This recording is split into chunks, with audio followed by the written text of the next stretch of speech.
For today's topic, I will be discussing decentralization of administration and decentralization of power. Greetings everyone, I am Krishame Abrensosa from Bachelor of Public Administration 8 2020, and this is Decentralization of Administration. Administrative decentralization seeks to redistribute authority, responsibility, and financial resources for providing public service among different levels of government. Decentralization of administration seeks to redistribute the authority from national government to local government to implement better and to prioritize what's need to be prioritized in local sectors. Decentralization of administration also works not only from national government to local government but also to LGUs. Next, we have what is the benefit of decentralized administration. First, we have an efficient and reliable administration. Decentralized administration creates an efficient and reliable administration because the power of the government is being distributed to local government, which leads to better implementation of the law and better finding of the people's needs. Second, it intensifies and improves local development. As said earlier, it helps with how the local government and national government manage to prioritize what needs to be prioritized. Next, we have better ensures the rights of the local population to have a voice in the government.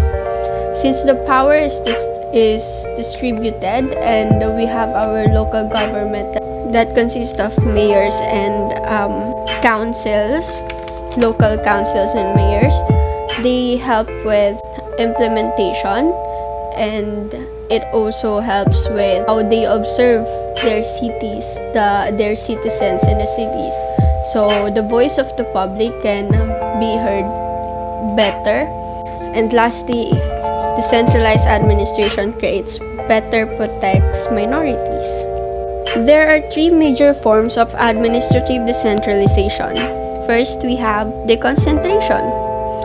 Deconcentration is often considered as the weakest form of decentralization and is used most frequently in unitary states, redistributes decision-making authority and financial and management responsibilities among different levels of central government. Deconcentration is considered as the weakest form of decentralization because the power only resides or goes around within the central government, which can also lead to misuse of power or overuse of the power. One of the many examples of this kind of government, the concentrated government is China. Their power is not shared to any local or any sort of local government organ. It only revolves around the central government, which means it's more chaotic and they can also take advantage of their power. Next, we have delegation. Delegation is a more extensive form of decentralization. Through delegation, central government transfer responsibility for decision-making and administration of public functions to semi-autonomous organizations that are not wholly controlled by the central government but ultimately accountable to it. What is an autonomous region? An autonomous region is a first-level administrative division that has the authority to control a region's culture and economy. The Constitution of the Philippines allows only for two autonomous regions, which is in Cordilleras and in Muslim Mindanao. Currently, Bangsamoro, which largely consists of Muslims, majority areas of Mindanao, and is the only autonomous region in the Philippines. In delegation, they give authority or power to autonomous region to control, give power to them to control a region's culture and economy, no? They basically form a different sort of rules and regulations, but still it's part of the Philippines. That's how it works in Mindanao, or at least in a delegation decentralization. Next, we have devolution. Usually transfers responsibilities for services to municipalities that elect their own mayors and councils, raise their own revenues, and have independent authority to make investment decision. In a devolved system, local government have a clear and legally organized geographical boundaries over which they exercise authority and within which they perform public functions. So, in devolution, it's like in every cities, no? It is a local government, but the difference is it is where the authority or the power resides only in the city. Like in Taguig, we have rules and regulations that are not implemented to other cities but only in Taguig. Benefits that resides only in Taguig but not to other cities. Now, question here is, are LGUs a devolved system? Yes, they are.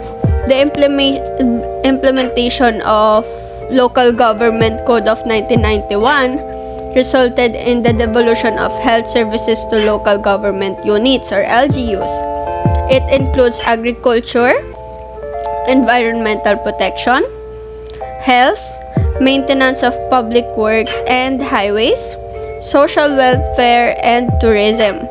And examples of devolved agencies in the Philippines is in agricultural, we have Department of Agriculture.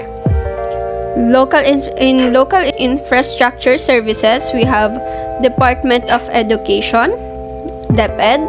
And lastly, last example, we have in Natural Resources Management Service, we have Department of Environment and Natural Resources. In the next slide, we have topic number 2, decentralization of power. By definition, decentralization or decentralizing governance refers to the restructuring or reorganization of authority so that there is a system of co-responsibility between institutions of the government at the central, regional, and local. As we discussed earlier, decentralization of administration is a process or it seeks to redistribute authority and responsibility from national to local, and is also applicable to LGUs or local government units.